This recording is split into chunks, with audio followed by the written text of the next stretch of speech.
वहीं पश्चिम बंगाल में ED team पर हुए हमले पर केंद्रीय मंत्री निशिथ प्रामाणिक ने कहा कि संदेश कि जो कुछ भी हमला हुआ है मैं उसकी कड़ी निंदा करता हूं। यह सिर्फ एक केंद्रीय एजेंसी ईडी की टीम पर हमला नहीं है बल्कि पूरे संविधान पर हमला है। पश्चिम बंगाल में लगातार ऐसी घटनाएं हो रही है और हम जांच करेंगे कि ऐसा क्यों हो रहा है।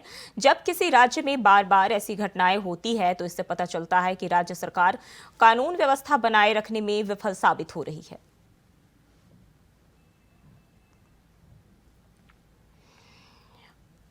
और इसी खबर पर ज्यादा जानकारी के साथ अजित हमारे साथ जुड़ गए हैं। अजित, अब कड़ी निंदा करने की बात कही है निशिथ प्रामाणिक ने।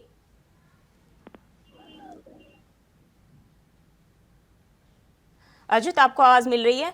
जी जी जी, अब उन्होंने कहा है कि बंगाल में ऐसी घटनाएं लगातार हो रही है, इसकी उन्होंने निंदा की है। क्या कुछ जानकारी है?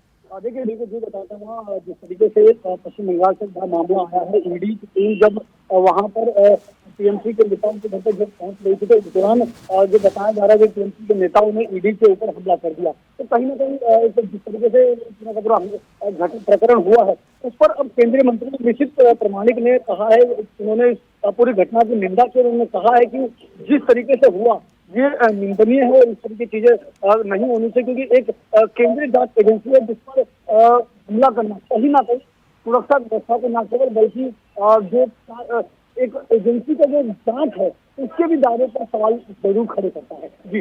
जी उन्होंने कहा है कि पश्चिम बंगाल में लगातार ऐसी घटनाएं हो रही है और हम जांच करेंगे कि ये वजह इसके पीछे क्या है। तो इसको लेकर क्या कुछ जानकारी आई है सामने? जी जी चाहूंगा दोबारा सवाल करेंगे। पश्चिम बंगाल में उन्होंने कहा कि लगातार इस तरह की घटनाएं सामने आ रही है और हम जांच करेंगे कि इसके पीछे की वजह क्या है।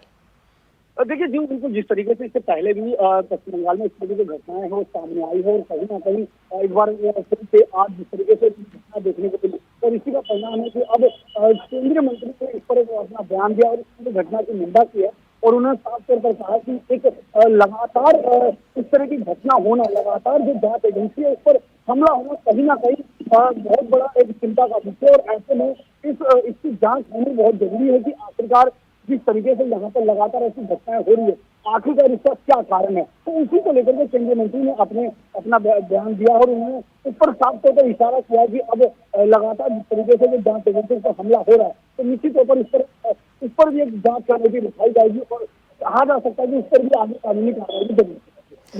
जी, उन्होंने कहा है कि राज्य सरकार जो है अगर ऐसा कुछ हो रहा है किसी भी राज्य में तो राज्य सरकार वहां की कानून व्यवस्था बनाए रखने में विफल साबित हो रही है। तो उन्होंने टीएमसी सरकार पर निशाना साधा है। तो क्या टीएमसी की तरफ से कोई जवाब देखने को मिल रहा है?